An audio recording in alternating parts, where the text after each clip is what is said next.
Protection sociale, donc. Pour cette deuxième partie, nous allons voir comment le système français, historiquement, s'est construit et comment, aujourd'hui, il est en train de se transformer par des choix politiques et économiques.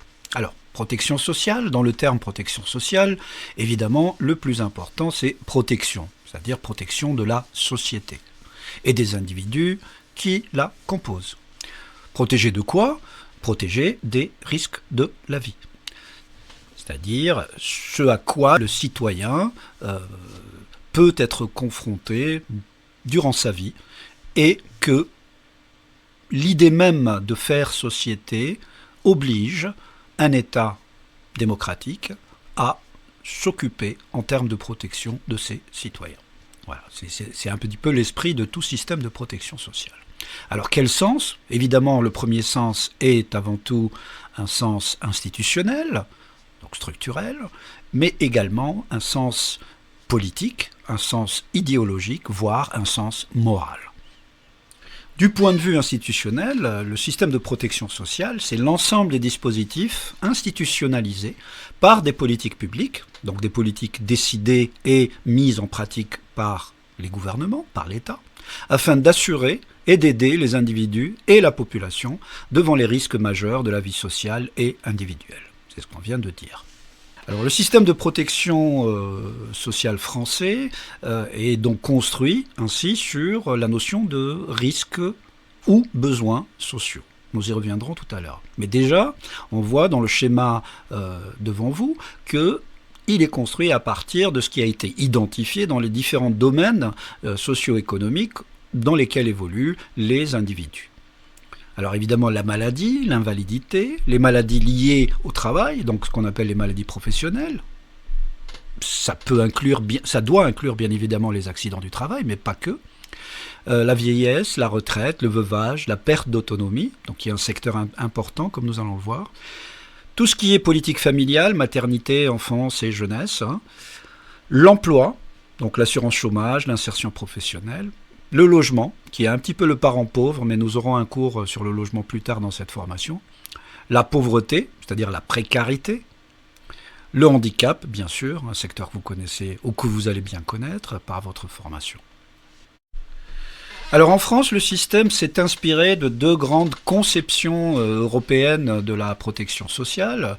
Le premier est allemand, c'est ce qu'on appelle le modèle assurantiel bismarckien, du nom de Otto von Bismarck, qui était un chancelier allemand, donc au XIXe siècle, qui est basé sur la solidarité professionnelle, c'est-à-dire sur des cotisations professionnelles, assurance sociale qui est en même temps obligatoire.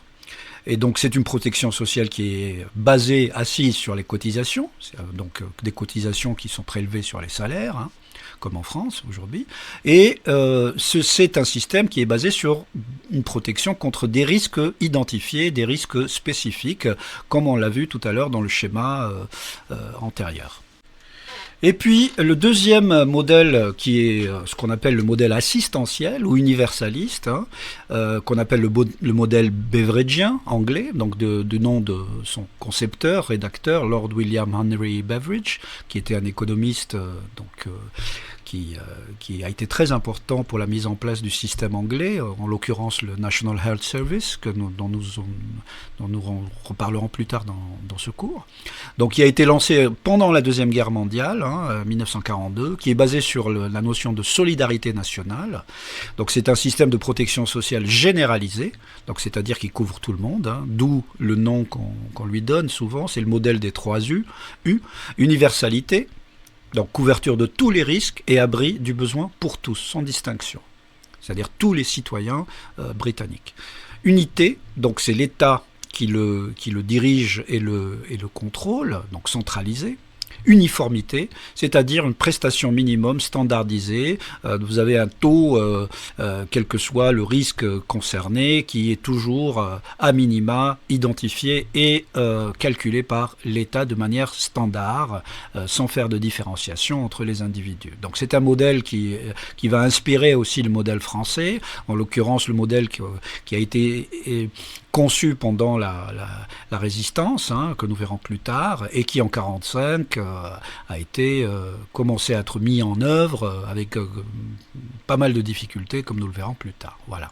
Donc ces deux modèles, la conjugaison de ces deux modèles donne à peu près le modèle de système de protection sociale français. Pour mieux comprendre donc ce petit tableau comparatif, donc dans la logique beveridgienne, c'est de fournir à tout individu un droit à minimum vital. Pour ce faire, on a recours à un financement par l'impôt, donc, et chacun bénéficie des mêmes prestations. C'est-à-dire que l'État va puiser le financement de ce modèle dans les impôts recueillis à différents niveaux. Ensuite, le modèle beveridgien va chercher à mettre l'homme à l'abri de la pauvreté, à chercher à établir une justice sociale, donc même la conception idéologique et morale est très importante, éthique. C'est une solidarité de type vertical, on cherche à avoir une société plus égalitaire, plus solidaire, c'est comme ça que c'est conçu.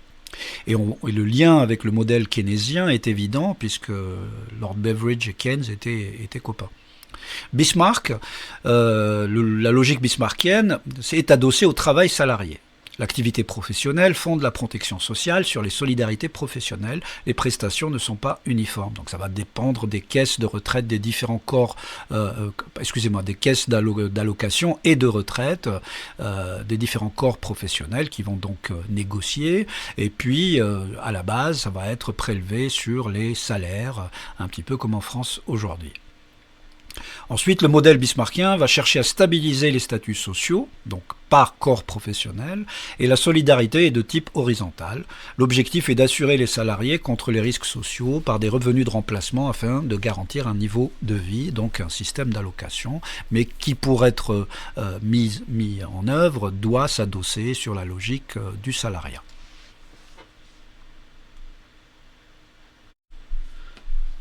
Donc en France, la protection sociale va regrouper les différents mécanismes de prise en charge mis en œuvre au plan collectif et ou individuel pour faire face aux conséquences de ce qu'on appelle les risques sociaux, les risques de la vie. Les risques sociaux sont des situations susceptibles de compromettre la sécurité économique de l'individu ou de sa famille en provoquant une baisse de ses ressources ou une hausse de ses dépenses. Par exemple, la vieillesse, la maladie, l'invalidité, le chômage, la maternité, les charges de famille, le logement, etc. C'est-à-dire les différentes branches du modèle de protection sociale. Donc la protection sociale va reposer sur deux principes, le principe d'assurance, donc bismarckien, et le principe d'assistance, donc beveridgien. Je vous laisse donc à nouveau regarder comment on peut schématiser cela dans notre système de sécurité sociale, de protection sociale en France.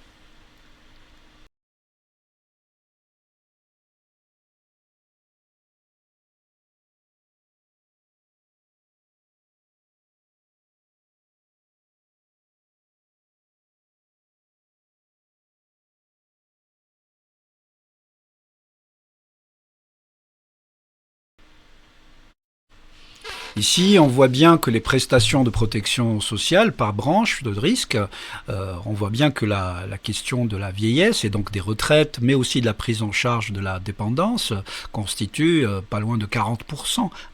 On peut y inclure la question de la survie, c'est-à-dire l'accompagnement de fin de vie, etc. Et on obtient pas loin des 50% de prestations. Donc la branche vieillesse est une branche extrêmement importante en France. La maternité, les dépenses de maternité, de prestations ne sont pas énormes puisqu'ils constituent à peine 1,3%. La branche famille, c'est 7,7%. Vous aurez un cours sur les politiques familiales en France, donc je ne m'attarderai pas sur ces questions dans ce cours. L'emploi chômage, à peine 6-7% aujourd'hui. Donc c'est pas énorme. Donc les chômeurs ne bouffent pas le patrimoine de l'État, contrairement à certaines assertions politiques. Le logement, pareil, parents pauvres, 2,7. D'ailleurs, la pauvreté et l'exclusion, on est à 1,8. Les accidents du travail sont assez... Et l'invalidité, 5,1. Et la maladie, la branche maladie, la Sécu, constitue à peu près, si on rajoute l'invalidité, on n'est pas loin. Et les accidents du travail, on n'est pas loin des 35% à peu près de prestations. Voilà. Il y a une chronologie à tout cela. On peut remonter loin, on peut remonter au Moyen-Âge. Certaines corporations organisaient déjà des assistances entre professionnels. Après la Révolution française, on met fin à ce dispositif et on va mettre en place un système de remplacement, ce qu'on va appeler les sociétés de secours mutuels, qui seront par la suite encouragées. Les sociétés de secours mutuels sont les ancêtres des mutuelles d'aujourd'hui, c'est-à-dire des mutuelles qui sont liées à des corps et des corporations.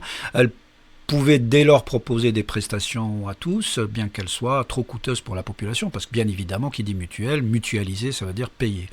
En marge de ce mouvement mutuel, privé, libre et volontaire, le législateur va créer des dispositifs d'aide sociale qui vont être assez subjectifs et personnels et qui vont tendre à créer un principe de solidarité nationale, les prémices, on va dire. Donc on va avoir un système d'assistance publique, un système de libre prévoyance, donc un petit peu comme les mutuelles et les caisses d'assurance privée, la reconnaissance des sociétés de secours mutuels par des lois bien établies. Donc les corporations vont avoir leur propre système de secours et instituer une assistance médicale gratuite pour tous les Français dès 1893 qui sont privés de ressources. Donc là on est plutôt dans la conception de l'aide à la précarité, un peu comme la CMU aujourd'hui. On va créer en 1904, dès 1904, le service départemental d'aide sociale à l'enfance. Donc vous voyez que la question des enfants, des orphelins, etc. est quelque chose d'assez important à cette époque-là. Et puis, dès 1905, on va créer un dispositif d'assistance aux personnes âgées, infirmes, incurables, etc. Donc la question de l'invalidité va rentrer dans le corps institutionnel. Entre 1898 et 1939, il va y avoir un système qui va commencer à se mettre en place de manière cohérente, un système d'assurance sociale, puisque en 1898, on va reconnaître la responsabilité sans faute de l'employeur qui peut s'assurer pour y faire face, c'est-à-dire les risques liés à l'espace de travail, comme les accidents du travail par exemple. On va instituer en 1910 un régime d'assurance obligatoire pour les salariés du commerce et de l'industrie, donc tout cela est assez éclaté, puisque c'est le poids des corporations et des métiers qui va jouer dans la promulgation ou l'institutionnalisation de tel ou tel corps mutuel ou de solidarité. En 28 et en 1930, on va instituer pour les salariés titulaires d'un contrat de travail une assurance pour les risques, maladie, maternité, invalidité, vieillesse, décès. Donc on va s'inspirer du modèle bismarckien. La loi du 30 avril 28 va créer un régime spécial pour les agriculteurs. Donc on voit comment le système français avant-guerre va commencer à s'organiser de manière assez diversifiée selon le poids des corps de métiers, etc., avec des régimes spécifiques, des régimes spéciaux. On va en 1932 prévoir des allocations couvrant les charges familiales, donc les politiques familiales vont commencer à être vraiment prises en compte par l'État, et d'autant plus que sous le régime de Vichy, et d'un point de vue idéologique, la famille est très importante, donc on va généraliser ces allocations au-delà des seuils salariés, mettre en place une politique familiale nationale, les mutuelles qui sont basées bien évidemment sur l'adhésion volontaire et l'aide sociale, voilà. Donc dès le début du XXe siècle, on va voir commencer à apparaître des tentatives en faveur de l'assurance obligatoire de certains risques, mais qui va être extrêmement éclatée selon les rapports de force, les moyens de certaines corporations au détriment d'autres, etc. Donc on est loin d'un modèle couvrant de manière cohérente l'ensemble de la population. C'est également un modèle, à cette époque, qui va donner la part belle à l'assurance privée, aux mutuelles, et donc qui va générer aussi des logiques de bénéfices, où les revenus vont dicter un petit peu l'accès ou le non-accès à ces prestations et à ce système un peu désordonné de protection. Et c'est entre 1945 et 1946 que va se mettre en place la sécurité sociale. Je vous montrerai une petite vidéo là-dessus tout à l'heure. Donc le 4 octobre 1945, on va prévoir un réseau coordonné de caisses qui va se substituer à tous ces organismes qui préexistaient. On va créer une unité administrative, mais qui ne sera jamais vraiment réalisée pour justement des rapports de pouvoir, de force, le poids des lobbies de l'assurance, le poids des partis politiques, etc., etc. Rappelez-vous ce qui a été dit par la journaliste d'Arrêt sur Image dans le préambule de ce cours. En août 1946, on va étendre les allocations familiales, hein. Et on va, avant, hein, le 15 octobre 1945, on va créer les risques, la logique des risques maladie, maternité, invalidité, vieillesse, décès, etc. et les allocations familiales en 1946. On va intégrer également la réparation des accidents du travail dans le système de la sécurité sociale. En mai 1946, on va poser le principe de la généralisation de la sécurité sociale à l'ensemble de la population, mais les professions non salariées, non agricoles vont s'y opposer. C'est-à-dire que le poids des corporations, le poids des différents corps de métiers qui ont du poids économique à cette époque-là, vont résister de toute leur force et donc empêcher ce système un peu qui se voulait beveridgien, hein, n'est-ce pas, universaliste, de se réaliser. Il ne se réalisera en fait jamais complètement. Donc la Seconde Guerre mondiale a fait prendre conscience de l'importance d'une solidarité nationale, hein, puisque pendant la guerre, à l'initiative de Gaulle, mais surtout du Conseil national de la résistance, on va intégrer dans son programme, dit les jours heureux, nous le verrons plus loin, un plan complet de la sécurité sociale visant à assurer à tous les citoyens des moyens d'existence dans tous les cas où ils sont incapables de se le procurer par le travail, avec gestion appartenant aux représentants des intéressés et de l'État. C'est-à-dire donc une vision de parité entre l'État et les organisations de travailleurs, voire des organisations familiales également, pour organiser l'intérêt des bénéficiaires. Cela a été dit d'ailleurs dans le préambule de ce cours, hein, par la journaliste également, qui a fait un rappel historique dans Arrêt sur image. Et là, on va voir le rôle de Ambroise Croizat, hein. Je ne vais pas le présenter plus que ça, puisque vous allez voir dans la vidéo que j'ai montée, qui va suivre, qui il est. Mais Ambroise Croizat était donc le ministre qui va être issu d'ailleurs du Conseil national de la résistance, missionné par le Conseil national de la résistance, et qui va œuvrer à une vitesse hallucinante. D'ailleurs, il va en mourir d'épuisement, et qui va œuvrer pour construire le système de sécurité sociale tel que nous le connaissons aujourd'hui et tel que nous l'oublions allègrement aujourd'hui. Une deuxième personne importante, c'est Pierre Laroque, hein, donc qui était un haut fonctionnaire, qui va travailler avec Ambroise Croizat, justement pour mettre en œuvre, en tant que responsable, hein, de l'administration de la sécurité sociale, l'ensemble de ce système extrêmement complexe. Et c'est vraiment un exploit que ces personnes vont arriver à mettre en œuvre en très très très très peu de temps. D'ailleurs, dans un ouvrage que je vous recommande, hein, qui est un ouvrage vraiment référentiel pour tous les étudiants qui s'intéressent à cette question, Économie politique de la protection sociale, donc écrit par Mireille Elbaum, une grande spécialiste de cette question, va donc écrire le système de protection sociale issu de 1945, va être soumis aux différents enjeux de pouvoir, comme je le disais, et va donc consacrer et contribuer à entretenir une stratification sociale de la société française en fonction des statuts professionnels, s'éloignant par là assez largement des visions initiales de ses promoteurs. Qu'est-ce que ça veut dire? Ça veut dire tout simplement que les lobbies, les rapports de force, de pouvoir, les intérêts divergents, y compris celui des lobbies des assurances, vont empêcher véritablement de se réaliser l'intégralité de ce qui était voulu par le Conseil national de la résistance, et va donner ce système qui fonctionne, hein, je ne dis pas qu'il ne fonctionne pas, au contraire, qui fonctionne très bien, mais qui est très loin de fonctionner de la manière la plus efficace possible, notamment par exemple le débat sur les régimes spéciaux, hein, etc., etc. Bien. Je vous laisse regarder une petite vidéo qui présente un petit peu toute cette histoire de la mise en œuvre du système de sécurité sociale français. Quand il entre ici, il ne trouve qu'une ordonnance, celle du 4 octobre 1945, portant création de la sécurité sociale, mais ça n'est qu'une ordonnance. L'idée est là, mais il faut bâtir l'édifice. Et bâtir l'édifice sécurité sociale, c'est bâtir 138 caisses de sécurité sociale, 113 caisses d'allocation familiale, et tout ça sous sa maîtrise d'œuvre.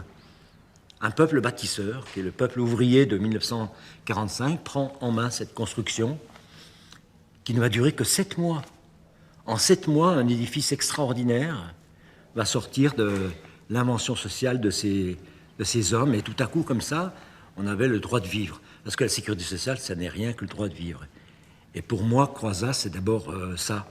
Avant tout, tout le corpus de loi qui nous laisse, c'est cet homme qui entre ici et qui dit enfin, désormais, nous allons en finir avec les angoisses du lendemain. Désormais, nous mettrons l'homme à l'abri du besoin.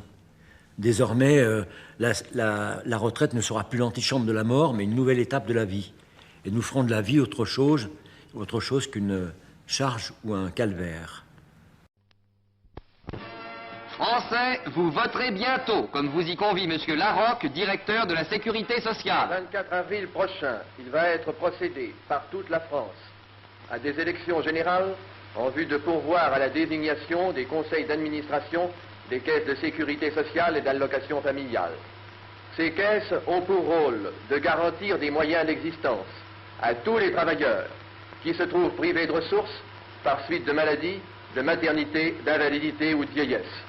Elles sont des instruments de solidarité.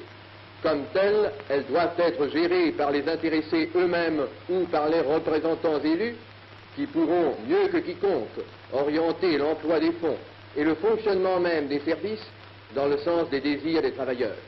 Le 24 avril, chaque travailleur français déposera son bulletin dans l'urne. Notez, 24 avril.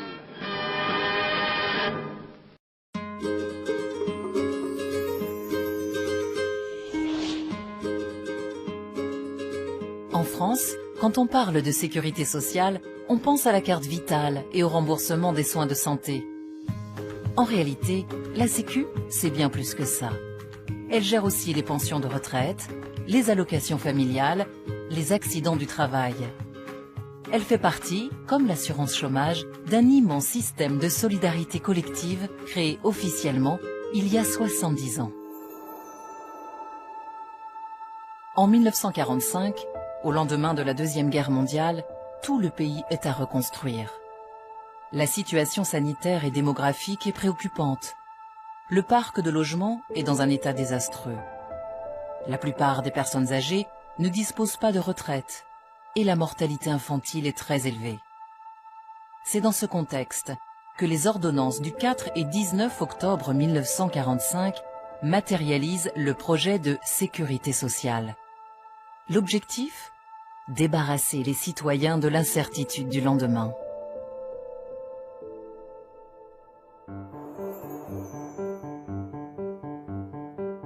Concrètement, il s'agit de créer un vaste système national d'entraide collective et obligatoire permettant de consolider la solidarité entre actifs et non-actifs, bien portants et malades, riches et moins riches.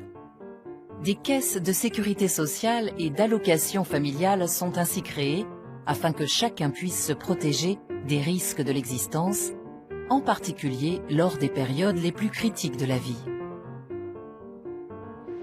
Ces caisses ont pour rôle de garantir des moyens d'existence à tous les travailleurs qui se trouvent privés de ressources par suite de maladies, de maternité, d'invalidité ou de vieillesse. Ce système de redistribution va se perfectionner et s'étendre tout au long des 30 Glorieuses. À cette époque, la France s'urbanise à grands pas, le salariat se développe et la classe moyenne s'étend. La sécurité sociale va accompagner et soutenir cette croissance, notamment dans le domaine du logement où la demande était urgente. La vocation du projet de la sécurité sociale est de se généraliser à l'ensemble de la population, de l'accompagner dans ses évolutions et de mieux la protéger des accidents de santé ou des risques sociaux. En 1958, aux côtés de la sécurité sociale, naît ainsi l'assurance chômage, qui contribue également au développement des centres de formation professionnelle. Dès le milieu des années 60, la sécurité sociale est devenue indispensable pour la population. Mais dites-moi, il y a 30 ans, il y a 40 ans, comment faisiez-vous sans la sécurité sociale? Ben, on se soignait quand on avait les moyens de se soigner. Moi, personnellement, j'ai 80 ans maintenant, je suis bien content que la sécurité sociale existe, sans ça, je serais déjà mort. Lors des années 1970, la sécurité sociale accélère sa généralisation à l'ensemble de la population et accompagne de près les changements sociaux, en particulier en ce qui concerne la transformation de la famille et l'émancipation des femmes. Je voudrais tout d'abord vous faire partager une conviction de femme. Je m'excuse de le faire devant cette assemblée presque exclusivement composée d'hommes. Aucune femme ne recourt de gaieté de cœur à l'avortement. Droit à la contraception ou à l'avortement, parité salariale ou loi sur le divorce, autant de mesures qui vont marquer l'évolution de notre société. D'autres investissements seront également mis en place suite à la crise économique née des chocs pétroliers. Le RMI en 1988, qui deviendra 20 ans plus tard le RSA, et la couverture maladie universelle, CMU, en 1999. Les changements démographiques, l'augmentation des coûts de santé et les incertitudes économiques obligent à repenser sans cesse l'équilibre entre la rentrée des cotisations et leur redistribution. En 1991, la contribution sociale généralisée, CSG, a permis d'élargir les sources de revenus de la sécurité sociale, mais d'autres réformes seront bien évidemment nécessaires pour assurer sa pérennité et préparer l'avenir. En 1983, près de 40 ans après la création de la sécurité sociale, Pierre Laroque, considéré comme le père de ce projet, dressera un bilan qui reste aujourd'hui encore d'actualité. L'établissement d'un sentiment de sécurité dans la masse de la population, et particulièrement dans les éléments qui étaient en état d'infériorité. À cet égard, c'est une véritable transformation sociale. Deuxième succès, l'amélioration de la santé, qui est spectaculaire. Et les progrès médicaux qui ont été réalisés depuis cette époque n'auraient pas pu être généralisés s'il n'y avait pas eu la sécurité sociale. Succès aussi par le redressement de la natalité. De fait, les chiffres parlent d'eux-mêmes. Depuis 1950, l'espérance de vie a augmenté de 15 ans et la mortalité infantile a été divisée par 16. Le développement des modes de garde a permis aux parents à la fois d'exercer une activité professionnelle et de réaliser un projet familial. L'accès à une médecine de très haute qualité s'est également généralisé. Quant aux pensions allouées aux retraités, elles ont permis à 90% d'entre eux de sortir de la pauvreté. Depuis 70 ans, la sécurité sociale symbolise cette solidarité pour l'amélioration de notre qualité de vie.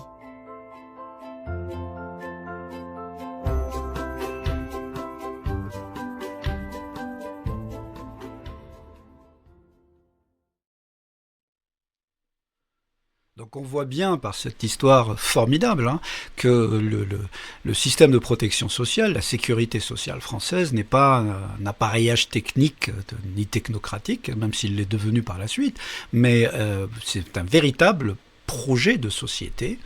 D'ailleurs, le programme, comme on l'a vu, du CNR, c'était les jours heureux. Rien que le titre un peu poétique veut dire quelque chose.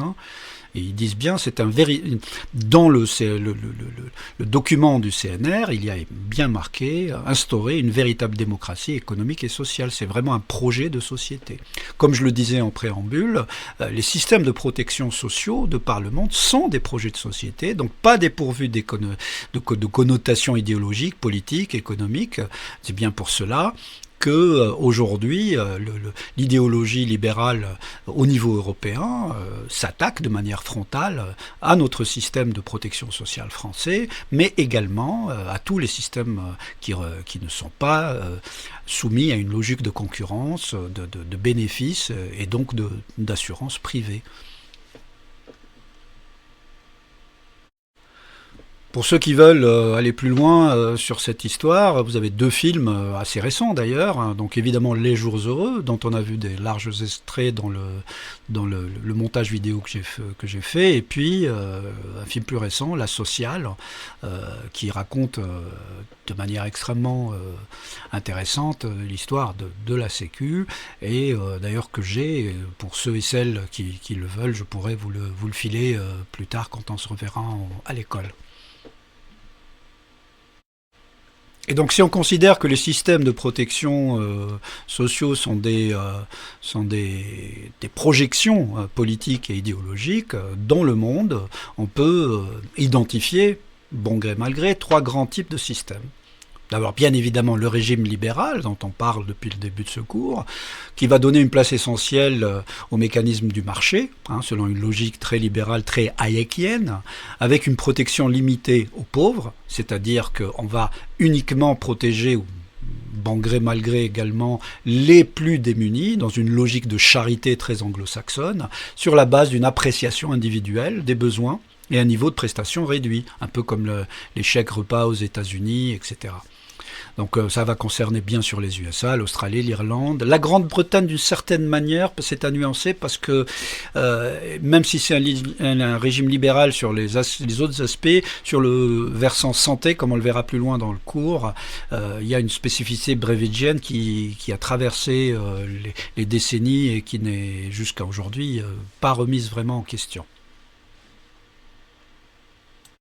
Ensuite, on a ce qu'on pourrait appeler le modèle conservateur corporatiste, où l'État intervient plus fortement pour réguler le marché et garantir les droits des travailleurs, où l'accès aux droits est avant tout lié aux statuts professionnels et sociaux sur la base d'une logique d'inspiration bismarckienne, où la redistribution est avant tout de nature horizontale, c'est-à-dire négociée selon les corps professionnels. C'est donc bien sûr le cas en Allemagne, en Belgique, en Italie, en Espagne, en France, à l'exception de la politique familiale qui reste très largement universelle encore aujourd'hui.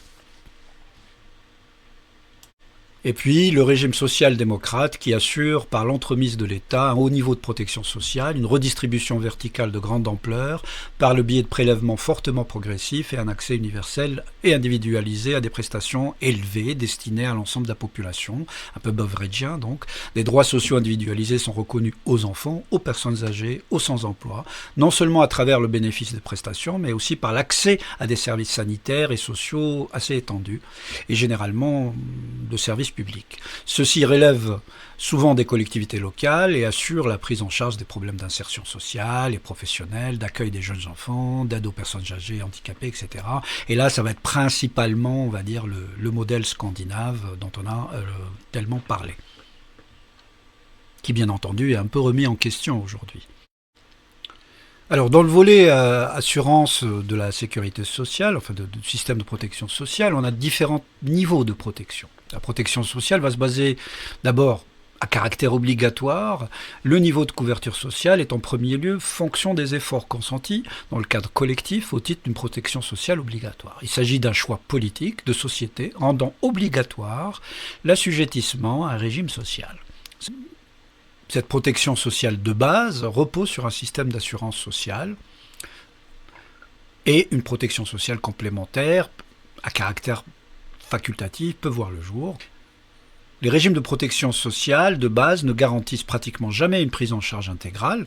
Et c'est là où aujourd'hui l'attaque sur le système se joue, puisqu'on a de plus en plus de baisses de prestations, de baisses de nature de prestations qui sont alors prises en charge par des structures complémentaires comme l'épargne bien évidemment, les mutuelles, mais aussi les assurances sociales, c'est-à-dire les assurances privées auxquelles on peut souscrire à condition de revenus.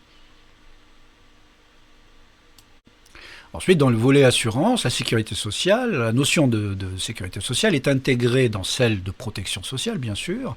C'est un ensemble d'institutions qui a pour fonction de protéger les individus des conséquences de divers événements, qualifiés de risques sociaux, c'est ce qu'on a vu tout à l'heure.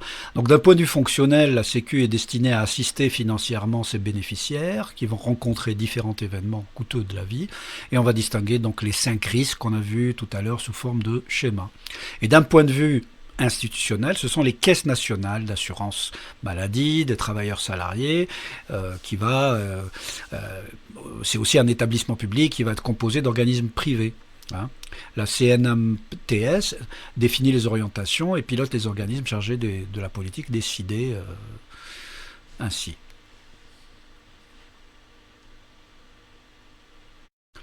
Si on prend par exemple la branche famille, on voit bien comment les différentes caisses vont s'organiser pour mettre en place un filet de protection, un filet de prestations en direction des différents bénéficiaires. C'est aussi comme cela que notre système de sécurité sociale, au-delà du régime général, il va y avoir aussi des régimes particuliers, des régimes spéciaux, issus de l'histoire, dont on a parlé tout à l'heure, de cette histoire issue de l'avant-guerre et qui n'a pas n'a pratiquement pas disparu. C'est pour ça que le débat autour des régimes spéciaux, les cheminots par exemple, etc., était à l'ordre du jour jusqu'à aujourd'hui, n'est-ce pas? Donc ça crée un maillage assez complet, comme le disait Pierre Larocque dans le documentaire, enfin dans le petit sujet vidéo qu'on a vu tout à l'heure. Et ensuite, on a bien évidemment l'assurance chômage, qui est un sujet en soi, que nous reviendrons dessus de manière assez détaillée quand on fera le cours sur l'emploi et le travail plus tard dans votre formation.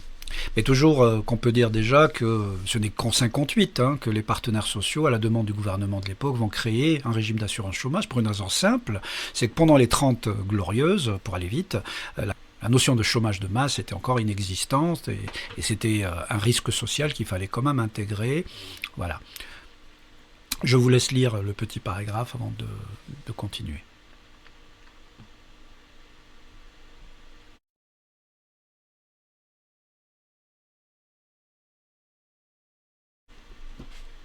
À côté de cela, nous avons ce qu'on appelle l'aide sociale et l'action sociale. Ce sont des mécanismes assistentiels qui vont mettre l'accent sur un état de besoin à un moment donné. Alors assistentiels, c'est-à-dire qu'ils ne sont pas soumis à des cotisations. À un moment donné, dans des conditions préalables, bien sûr, parce qu'il faut légiférer là-dessus, et ce sont dès lors des prestations non contributives, c'est ce que je viens de dire, qui sont servies souvent dans le souci de garantir des ressources minimales. En pratique, l'aide sociale amène des personnes publiques, c'est-à-dire des organismes et des institutions, à répondre à une situation de besoin de population. L'aide sociale est une réponse institutionnelle, une obligation pour la collectivité à une situation factuelle qui va créer un droit pour l'individu ou le groupe d'individus. En revanche, l'action sociale, à côté, est une faculté pour une personne publique ou privée. Donc quand on dit public ou privé, ça peut être des fondations quand on parle de privé. Public, ça peut être des associations, comme des collectivités territoriales, par exemple, dans tel ou tel domaine, afin de combler les éventuelles carences de l'aide sociale, n'est-ce pas ? C'est pour ça que vous avez ce qu'on appelle des CCAS dans les communes et les départements. Alors ce tableau nous aide à comparer et à différencier l'aide sociale de l'action sociale, donc je vous laisse lire, d'autant plus que dans vos champs de pratique professionnelle, il est bien évident que l'aide sociale comme l'action sociale va être très présent auprès de vos publics.